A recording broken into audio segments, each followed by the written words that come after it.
70 वर्ष काँग्रेसने काही केलं नाही म्हणून जनतेने बी जे पीला निवडून दिलं.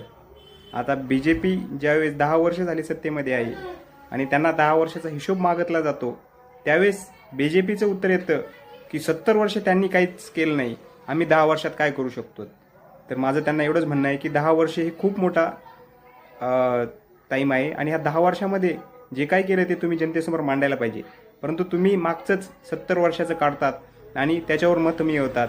ही सगळ्यात मोठी नामुष्की तुमच्यावर ओढवलेली आहे. त्यामुळे जनतेने यावेळेस मतदान करताना विचार करून मतदान करावा आणि मागच्या 70 वर्षाचा हिशोब न मागता या 10 वर्षामध्ये काय केलं हे महत्त्वाचं आहे. कारण सध्या देश आता जगत आहे. मागच्या 70 वर्षामध्ये काय केलं याचं कुणालाही देणं घेणं नाही आहे, परंतु आता तुम्ही काय करतात हे महत्त्वाचं आहे. त्यामुळे मतदान करताना ह्या 10 वर्षात तुम्ही काय केलं यावर मतदान करा, ना की 70 वर्षामध्ये काँग्रेसने काय केलं.